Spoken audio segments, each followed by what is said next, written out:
চৌহালি থানায়। আর এই চৌহালি থানার ঠিক পাশেই এই যে যমুনা নদীর পার আছে, এই যমুনা নদীর পার আর সেই সাথে যমুনা নদীর চরে কাউন চাষ করা হয়েছে।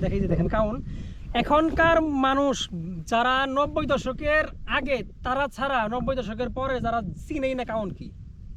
কমপক্ষে আমরা শুধুমাত্র ছোটবেলায় শুনছি যে কাউন আছে, যে কাউন দিয়ে সাধারণত মানুষ এই কি বানায়, যে কাউনের যে মুড়ির মতো বা মুয়া টোয়া বলে অনেকে, সেগুলা বানায়। আমরা অনেকেই ভাবতে পারি যে এটা ঘাসের দানা, আসলে এটা ঘাসের দানা না, এটার নাম কাউন।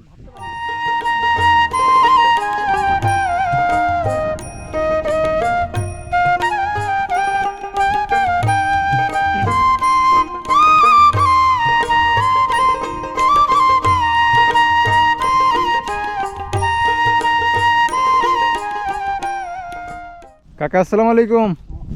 কোথা থেকে আসলেন বাবা? তিল কাটতে গেছিলেন? তিল কি পানিতে ডুবে গেছে? পানির মধ্যে তিল কেটে নিয়ে আসলেন? আল্লাহ কি কষ্ট।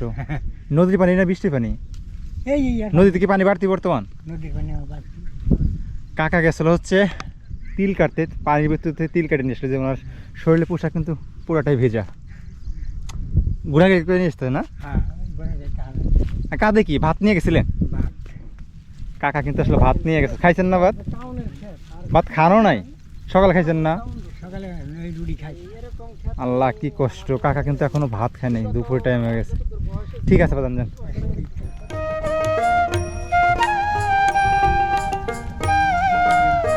না সমস্যা নেই।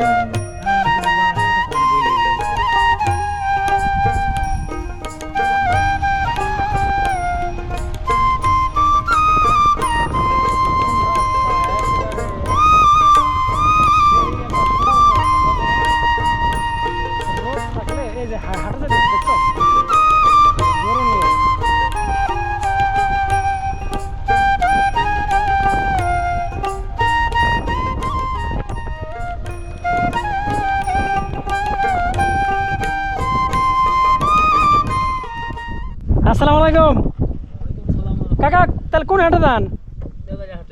তেবাড়ি আর হাট আজকে না? ও আচ্ছা, তার মানে এখান থেকে বেশিরভাগ মানুষ তেবাড়ি হাটে যায় কাকা না? সব চলে গেছে। এই হাইটেই যাবেন কাকা? ও আচ্ছা আচ্ছা আচ্ছা।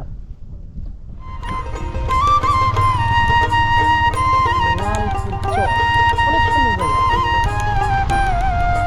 মাশাআল্লাহ।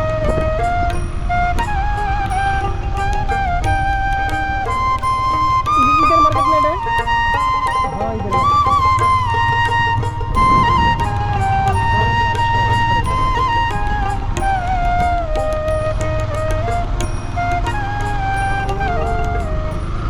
কত সুন্দর জায়গা। খালি টিনের ঘর ওই।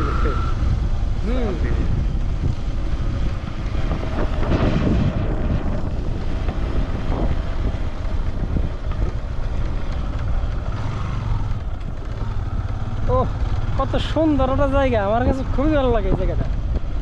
আসলাম, এর আগে আসছিলাম না এই জায়গায়? এর আগে আসছিলাম হচ্ছে এই যে ছিল, সেই সাথে এইটুকের মধ্যে কিছু একটা ছিল যেটা ভিডিও করতেছিলাম, আমরা ছবি উঠাইলাম। হ্যাঁ হ্যাঁ হ্যাঁ। ওই যে এই ঘর আসলো কই?